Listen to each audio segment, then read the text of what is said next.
네, 인사 먼저 드리고 시작하겠습니다.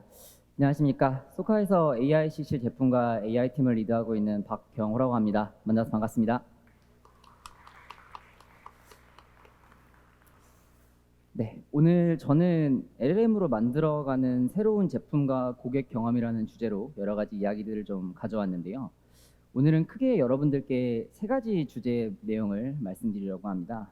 먼저 소카 고객센터에는 좀 어떤 비즈니스 문제가 있었고 이 비즈니스 문제를 우리가 어떻게 정의했는가. 두 번째, 그리고 이 비즈니스 문제를 우리는 어떤 기술을 해결하고자 하는 의사결정을 내렸는가. 더 나아가 그 의사결정으로 만든 기술을 실질적으로 어떻게 애저 오픈 AI를 이용해서 디자인했는가. 이 세 가지 꼭지로 나누어서 오늘 말씀을 드리려고 합니다. 네, 먼저 첫 번째, 소카의 고객센터에 대해서 여러분들께 말씀드리겠습니다. 모빌리티 슈퍼앱 소카는 고객의 편안한 이동 경험을 위해 365일 24/7 고객센터를 운영하고 있습니다.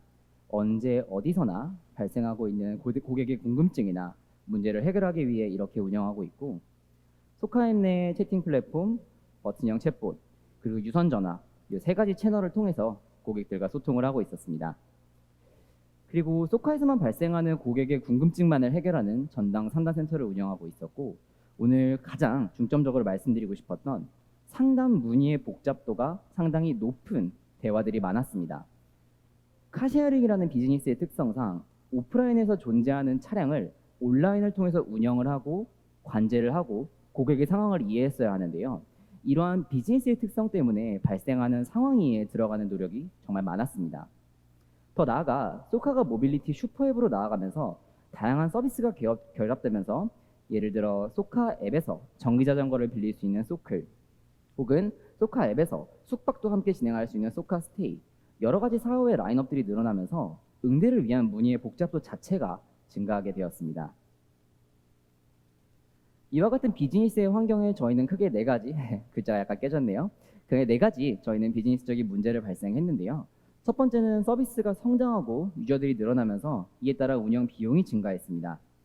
그리고 두 번째로 문의의 복잡도 자체가 높아지기 때문에 이로 인해서 문제를 해결하는 데 들어가는 시간도 많이 들게 되었고요. 자연스럽게 문 상담의 복잡도가 높아지면서 문제 해결 시간이 길어지다 보니 고객들의 대기 시간도 다소 늘어날 것 같은 조짐을 보였습니다. 더 나아가 상담에 필요한 여러 가지 제품들의 라인업이 복잡해지고 여러 가지 참조해야 될 것들이 많아지면서 상담 퀄리티 자체의 인컨시스턴시 문제가 발생했습니다. 매뉴얼이 잘 작성되어 있어도 그것에 좀 익숙해지거나 혹은 이것을 완벽하게 학습하는 데는 시간이 좀 걸리게 된 거죠. 그래서 저희는 이러한 문제를 해결하기 위해 하나의 목적식을 적어보았습니다. 인입률이라고도 부르는 고객센터의 효율이라는 지표를 전체 들어오는 상담 양들을 얼마나 우리가 처리하는지에 대한 지표를 만들어 보았는데요. 여기서 상단에 보이는 총 상담 처리량을 한 단계 더 들어가 보니 전체 상담사 수의 근무 시간에 따라서 얼마나 이 건당의 소요 시간이 걸리는지로 우리가 문제를 조금 더 깊게 나눠볼 수 있었습니다. 여기서 저희는 한 단계 더 들어가 봤는데요. 그러면 건당 소요 시간에는 대체 어떤 일들이 걸리는 거지? 하고 열어봤더니 상담에 연결에 걸리는 시간, 그리고 실제 고객들과 대화하면서 고객들 어떤 문제가 있는지 파악하는 시간, 그리고 실제적인 문제를 해결하는 데까지 걸리는 시간으로 나눠져 있다는 것을 파악했습니다. 그래서 이러한 목적식을 기반으로 우리가 뭘 할 수 있을까를 저희는 고민해 봤습니다. 우선 비용 절감에 대한 이니셔티브를 가지고 상담사 수나 근무 시간은 고정하겠다라는 가설을 세웠고요. 이제 저희는 세 가지 좀 더 액션을 할 수 있는 가설을 세워보았는데, 첫 번째는 정말 간단하게 애초에 들어오는 이입량 자체를 줄여보는 겁니다. 상담을 그냥 안 들어오게 하는 거죠. 두 번째는 상담 연결에 소요되는 시간 자체를 줄이는 것입니다. 고객 입장에서는 문제 발생한 이후 해결이 될 때까지 모든 순간들이 정말 괴롭습니다. 나는 왜 안 되지? 이거 빨리 해결하고 싶어. 이런 느낌이 드는데 그 시간들을 최대한 줄이자는 거죠. 그리고 세 번째로 좀 중요한 부분은 고객 문제를 이해하는 데 필요한 시간을 우리가 조금 더 줄여보자라는 이니셔티브를 가졌습니다. 이 상황 이해를 나눠보자면 얼마나 서비스가 복잡한지, 그리고 상담사가 상담 매뉴얼을 얼마나 잘 인지하고 있는지, 그리고 고객이 얼마나 잘 말씀해 주시는지, 이 고객 발화 퀄리티까지 세 가지 컴포넌트로 구성이 되어 있는데요. 고객센터 관점에서 서비스의 복잡도나 고객 발화의 퀄리티는 컨트롤할 수 없으니 상담 매뉴얼을 어떻게 우리가 좀 잘 숙지할 수 있을까? 이런 이니셔티브에 대한 가설을 세워봤습니다. 그리고 이 세 가지 것들을 조합했을 때 저희는 우리가 만들고자 하는 솔루션은 이 5가지의 테이크어웨이를 가져야 된다는 것을 뽑아봤습니다. 첫 번째, 기능이 구현되어 있는 것은 고객이 먼저 스스로 해결할 수 있게 한다. 답답하게 기다리지 않고 바로 해결할 수 있도록 만들어드리는 거죠. 두 번째, 간단하게 질의를 해결할 수 있는 문제. 소카에는 어떤 차종이 있나요?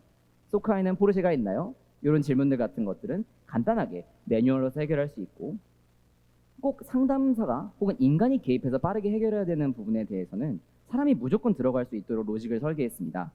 예를 들면 사고가 발생하는 상황은 고객의 안전과 생명, 그리고 우리 모두 고객의 유저 경험이 중요하기 때문에 무조건 인간이 들어가야 되는 거죠. 그리고 균일하게 상담 매뉴얼을 어떻게 적용할 수 있을까? 좀 날리지 인젝션을 하는 것처럼 균일하게 어떻게 매뉴얼을 우리가 적용할 수 있을까에 대한 고민이 있었고, 마지막으로 전화, 우리 IVR이라고 하죠. 전화 걸고 버튼 누르고 기다리는 것이 아니라 바로 탭탭 2번을 통해서 고객센터에 들어갈 수 있도록 채팅으로 바로 유도할 수 있다는 키 테이크어웨이를 뽑아봤습니다. 그래서 이러한 테이크어웨이에서 1번부터 4번까지 모아봤을 때 이건 인간과 좀 유사한 수준으로 상담을 진행할 수 있는 하나의 에이전트가 있으면 좋겠다. 그리고 전화 대신 채팅으로 유도하기 위해서는 콜이 아닌 채팅이 되었으면 좋겠다라는 결론을 내렸고, 봇과 챗과 봇 둘을 합치면 챗봇이라는 솔루션을 생각해 보게 되었습니다. 그래서 저희는 챗봇을 고객센터 오퍼레이션에 도입했을 때 고객의 문제를 해결할 수 있는 워크플로우를 크게 3단계로 나눠 보았는데요. 첫 번째, 인앱 메시징 플랫폼을 통해서 고객의 문의가 들어오면 AI 챗봇이 우선적으로 응대합니다. 챗봇이 해결할 수 있는 문제는 먼저 해결을 하고, 사고처럼 꼭 인간이 들어가거나 혹은 챗봇이 100% 알아듣지 못하는 건들도 있습니다.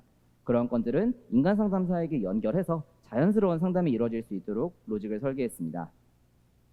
그리고 두 번째, 인간 상담사는 상담 시스템을 통해서 들어온 메시지들이나 유선으로 들어온 문의들을 모두 해결하고, 이러한 것들을 봇이 직접 어드민에 상담 내용을 입력하거나, 인간 상담사가 처리한 경우는 상담사가 직접 어드민에 상담 내역을 입력함으로써 VOC 분석이나 지표 모니터링까지 이어지고, 더 나아가 우리가 어떻게 잘 응대할 수 있을까에 대한 응대 매뉴얼을 좀 더 개선하면서 시간이 흐르고 고객센터의 오퍼레이션이 점점 나아갈수록 이 고객센터라는 제품 자체가 성장하는 플라이휠을 설계할 수 있었습니다. 아마 오신 분들께서는 그러면은 봇을 어떻게 만든 건데? 라는 게 아마 가장 궁금하실 겁니다. 저희가 시장에 있는 그리고 여러 가지 구성할 수 있는 봇들을 살펴보았을 때 저희는 크게 5가지로 나눠보았는데요. 여기서 어떤 봇을 선택했냐에 대한 의사결정은 각각의 봇들이 가진 장단점을 가지고 소구하면서 의사결정을 내려봤습니다. 먼저 첫 번째, 시나리오. 우리 버튼형 챗봇 다들 아시죠? 하나하나 눌러서 들어가는 이런 버튼형 챗봇의 가장 큰 단점은 유저들의 불편함입니다. 소카라는 슈퍼앱은 정말 많은 기능이 있고 여러 가지 모빌리티나 이동 경험을 위한 기능들이 포함되어 있기 때문에 눌러야 될 버튼 수가 많아진다는 것이죠. 서비스 라인업이 늘어남에 따라서 버튼의 개수, 그리고 타고 들어가야 되는 시나리오 개수가 너무 많아지면서 유저 경험이 저하된다고 판단했습니다. 두 번째, 우리 기존의 슈퍼바이스 러닝 기반의 여러 가지 인텐트 클래시피케이션 모델들이 있습니다. 예전에 버트 기반의 모델들이 나왔을 때부터 정말 많은 모델들이 있었는데요.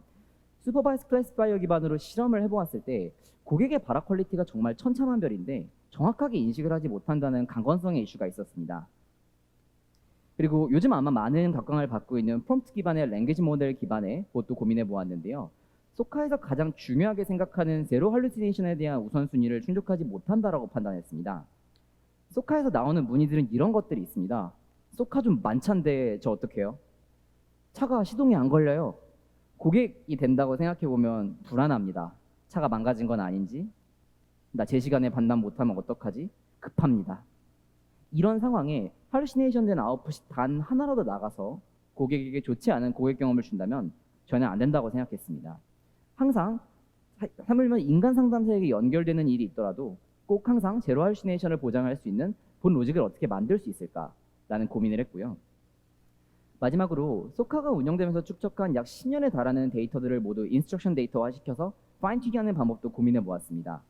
다만 결국에 우리가 러닝을 추가적으로 한다고 했을 때 이게 정말 할루시네이션을 없앨 수 있을까에 대해서는 부정적인 의견을 내렸고, 그 결과 시나리오 기반의 랭귀지 모델 봇을 도입하겠다라는 의사결정을 내렸습니다.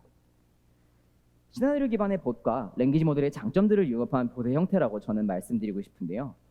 처음에 고객이 들어와서 버튼 클릭 없이 바로 자연어로만 발화할 수 있고, 랭귀지 모델 기반의 인텐트 레코그니션 모델이 다양한 고객의 발화가 들어와도 제대로 인식한다라는 실험 결과를 얻을 수 있었습니다. 특히 저희가 주목한 부분은 다양한 발화의 퀄리티나 혹은 내가 사전에 설정하지 않은 인텐트 밖에 있는 데이터들이죠.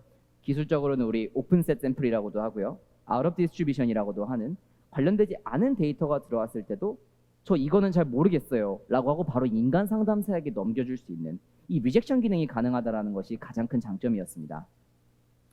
그리고 사전에 저희 CX 기획팀에서 작성해 주신 시나리오 기반으로 응대를 하기 때문에 기존에 다른 이상한 말이 나가지 않는 제로 할루시네이션을 달성할 수 있었고, 마지막으로 별도의 GPU나 인스트럭션 데이터에 들어가는 구축 비용을 아끼고 가장 효과적으로 라이트웨이트하게 저희가 AI 엔진을 만들면서 봇을 설계할 수 있었습니다. 이 봇에 대해서 조금 더 딥다이브 해보겠습니다. 그러면 우리 시나리오형 봇은 어떻게 구성이 되어 있는 거지? 저희의 봇은 크게 4가지 섹션으로 구성해 보았습니다. 추상화된 레벨로 오늘은 좀 가져와 봤는데요. 먼저 첫 번째는 가장 먼저 인텐트 클래시피케이션을 수행합니다. 유저가 어떤 특정한 발화를 했을 때 프롬프트 엔지니어링에 되어 있는 GPD를 넣어서 고객의 첫 발화를 입력으로 받아서 사전에 저희가 설정해둔 인텐트로 매핑을 해주는 것이죠. 그 이후에 이 매핑을 받은 인텐트를 받아 다이얼로그 매니저가 그 이후에 프로세스들을 컨트롤해주는 컨트롤 로직을 하나 설정해 두었습니다. 그리고 오늘 좀 말씀드리고 싶었던 내용 중에 아마 하나의 키 피처가 될 텐데요. 실제로 응대를 위한 응대 로직, FAQ 혹은 매뉴얼들을 가져오는 방식은 라그와 벡터 서치를 함께 이용하는 방향으로 현재 디자인해 두었습니다. 저희가 실험을 통해서 소카 도메인에 대해서 한정되어 바라보았을 때 라그 온리나 벡터 서치 온리로 했을 때는 서로 간에 차이가 좀 있는 현상이 좀 발견이 되었습니다. 라그가 성능이 높은 데서는 벡터 서치가 안 좋고, 벡터 서치가 높은 데서는 반대로 라그가 잘 못하는 거죠.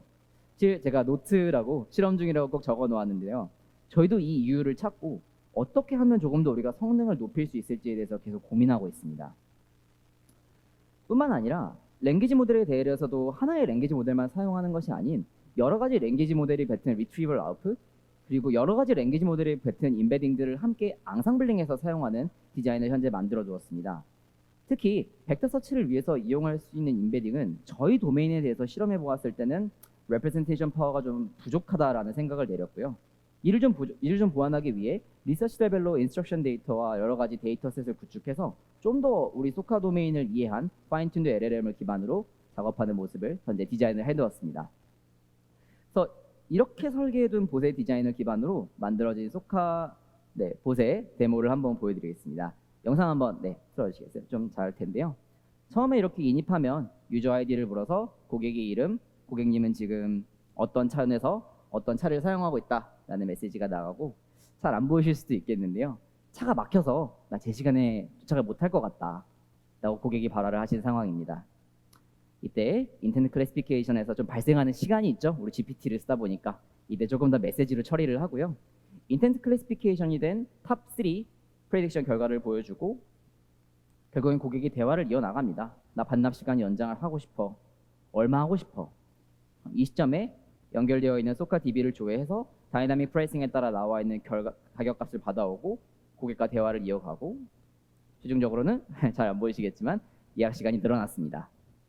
그래서 이렇게 실제로 고객의 인텐트를 이해하고 대화를 이어나가며 사람이 하는 일을 에이전트가 해주는 거죠. 다른 예시는 반납 시간 연장을 요청했으나 좀 이제 빠르게 넘어갔는데요.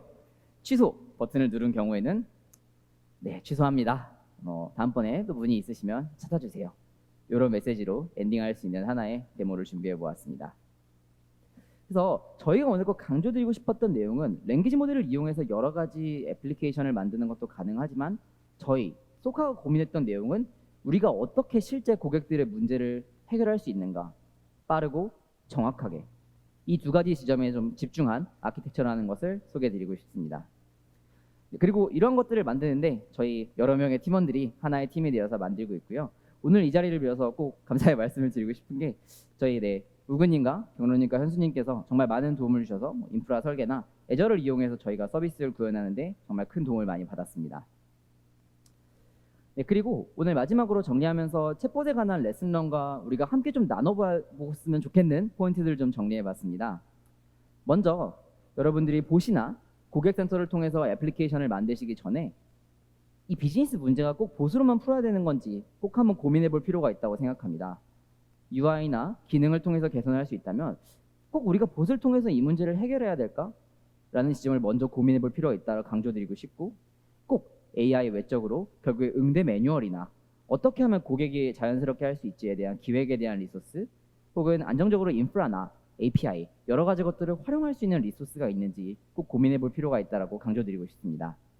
꼭 마지막으로 조금 더 우리가 함께 기술적으로 고민해 볼 내용은 GPT의 평가에 대한 내용들입니다. 우리 GPT가 제대로 이해하고 어떻게 이해하고 있는지, 랭귀지 모델을 앙상블링하는 게 꼭 필요한지, 더 나아가서 마지막으로 GPT가 5, 6, 7 더 만약에 좋아진다면 우리 사람이 만든 시나리오나 룰이라는 게 꼭 필요할까요? 이런 지점들로 저희는 앞으로 계속 고민하고 제품에 반영해서 더 나은 이동경험을 만드는 회사로 나아가고자 합니다.